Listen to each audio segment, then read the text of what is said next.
जनपद पंचायत के समन्वयक अधिकारी के निवास पर ईओडब्ल्यू का छापा, 1.25 करोड़ से अधिक संपत्ति का खुलासा, जांच जारी।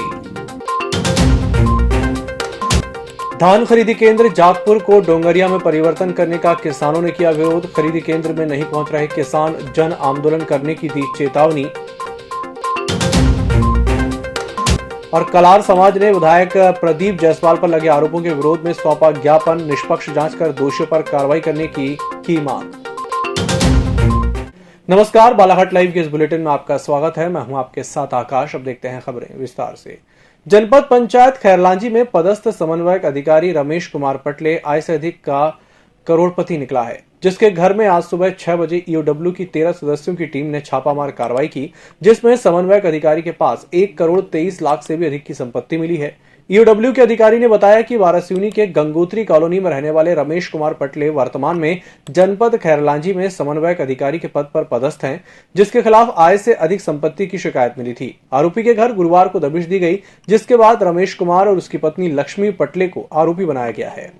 वारासिवनी में रमेश पटले निवास करते हैं, जो पंचायत समन्वयक हैं, खैरलांजी में पदस्थ है। इनके विरुद्ध आय से अधिक संपत्ति अर्जित करने की शिकायत हुई थी ईओडब्ल्यू मुख्यालय भोपाल में। उसकी प्रारंभिक जांच जब जबलपुर इकाई से की गई तो ये पाया गया कि आप जो है 1988 में ग्राम सहायक के पद पर पदस्थ हुए थे और उसके बाद उनकी अभी करीब 8-10 साल पूर्व वो ग्राम समन्वयक हो गए थे, पंचायत समन्वयक। तो इस दौरान 2018 की अवधि तक उनकी जो वेतन से आय थी वो लगभग 50 लाख रुपए थी और इसी अवधि में जो उनके द्वारा संपत्तियों पे जो व्यय किया गया वो करीब 1.25 करोड़ रुपये पाया गया, तो जो लगभग 200% अधिक होने के कारण उनके खिलाफ, उनकी पत्नी के खिलाफ जो है आय से अधिक संपत्ति का मुकदमा दर्ज किया गया था। और उसी मुकदमे की विवेचना के संबंध में कल माननीय विशेष न्यायालय बालाघाट से सर्च वारंट प्राप्त किया गया। आज सवेरे 6 बजे से यहाँ सर्च की कार्रवाई चल रही है। राज्य सरकार द्वारा समर्थन मूल्य पर धान खरीदी 29 नवंबर से शुरू कर दी गई है, लेकिन इस साल धान खरीदी केंद्र सेवा सहकारी समिति जागपुरा रोंगटाला का स्थान परिवर्तन कर डोंगरिया गर्रा ओपन कैंप में कर दिया गया है, जिसका किसानों ने विरोध किया है। आधा सैकड़े से अधिक किसानों ने गुरुवार को कलेक्टर कार्यालय पहुंचकर विरोध किया और खरीदी केंद्र यथावत रखने की मांग को लेकर कलेक्टर को ज्ञापन सौंपा। किसानों ने बताया कि डोंगरिया खरीदी केंद्र तक पहुंचने के लिए आवागमन के साथ ही अन्य सुविधाएं नहीं है, जिससे अब तक कोई भी किसान धान लेकर केंद्र में नहीं पहुंचा है। 3 दिन से खरीदी केंद्र प्रभारी किसानों की धान बिक्री के आने का इंतजार कर रहे हैं। ज्ञापन सौंपने पहुंचे किसानों ने प्रशासन को चेतावनी दी कि खरीदी केंद्र जागपुर में ही यथावत नहीं रखा गया तो 2 दिन के बाद जन आंदोलन किया जाएगा।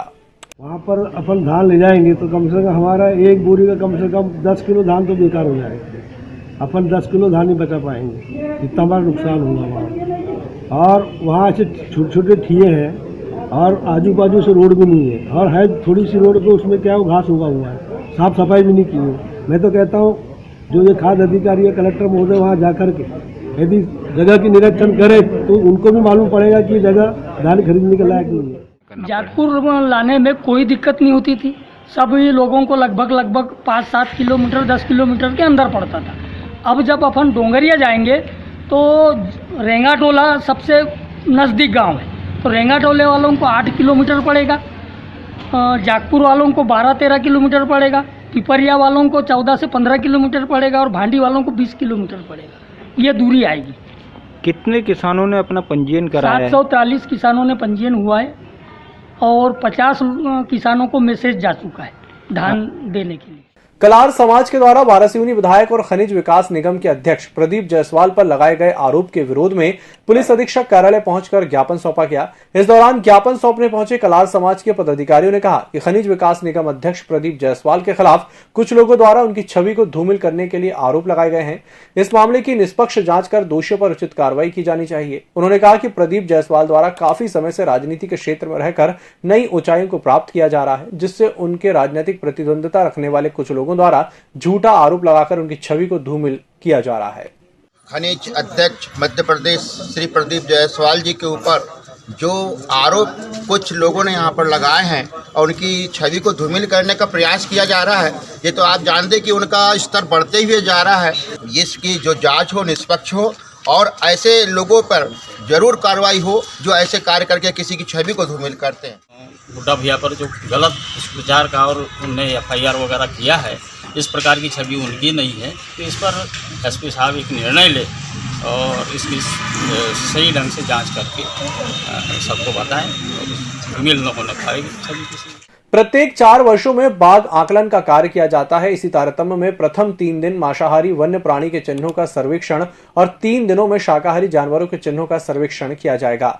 इसी कड़ी में उत्तर बालाघाट सामान्य वन मंडल के परिक्षेत्र बिरसा, दमोह और पूर्व बैहर में प्रथम 2 दिनों में मांसाहारी प्राणी बाघ और तेंदुआ के अधिकतम बीटों में चिन्ह प्राप्त हो रहे हैं। सर्वेक्षण का कार्य NK सनोडिया, मुख्य वन संरक्षक, वनव्रत बालाघाट और अभिनव पल्लव, वन मंडलाधिकारी उत्तर बालाघाट के मार्गदर्शन में किया जा रहा है। इस कार्य को 100% सफल करने के लिए विभाग ने पूरी ताकत लगा दी है और इस कार्य को मैदानी अमला द्वारा बड़ी मुस्तैदी से किया जा रहा है। संविधान दिवस के अवसर पर बालाघाट के कालीपुतली चौक के पास चौपाटी प्रांगण में गुरुवार को संविधान संगोष्ठी और न्यायिक संघर्ष को दर्शाती जय भीम फिल्म का प्रदर्शन किया गया। कार्यक्रम में मुख्य अतिथि के रूप में IAS विशेष गढ़पाले, वरिष्ठ पत्रकार उर्मिलेश, विशेष अतिथि बालाघाट तहसीलदार राम बाबू देवांगन, नगरपालिका CMO सतीश मटसेनिया, रविंद्र चौधरी, गौरव पाटिल रहे। इस दौरान उपस्थित अतिथियों द्वारा संविधान के बारे में अपने विचार व्यक्त किए गए।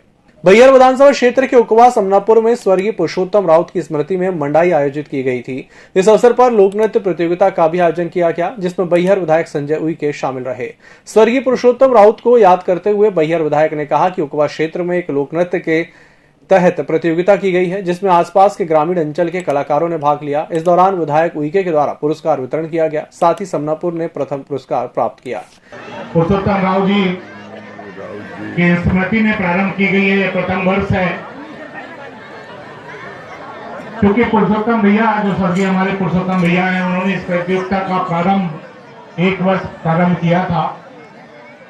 उनकी बड़ी इच्छा थी इस प्रतियोगिता को आगे बढ़ाने की थी और उसी परंपरा को आगे बढ़ाते हुए ग्राम समनापुर के हमारे युवा साथी, हमारे बुजुर्ग और पंचायत के समस्त पदाधिकारी, जिन्होंने इस प्रतियोगिता को आगे बढ़ाते हुए स्वर्गीय पुरुषोत्तम राउत जी के नाम पे किया, मैं उनको बहुत बहुत धन्यवाद देता हूं।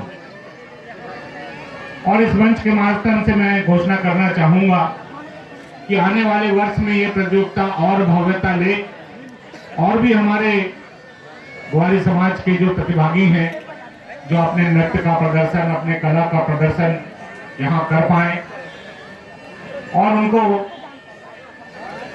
अच्छा एक स्थान मिले, इसको आगे बढ़ाते हुए मैं इस मंच के माध्यम से कहना चाहूंगा कि आने वाले समय में इस वर्ष प्रथम पुरस्कार शायद 5,000 रुपए। इस बुलेटिन में फिलहाल इतना ही। नमस्कार। EMS टीवी के YouTube चैनल को सब्सक्राइब करें और बेल आइकन दबाएं। साथ ही EMS न्यूज ऐप डाउनलोड करें।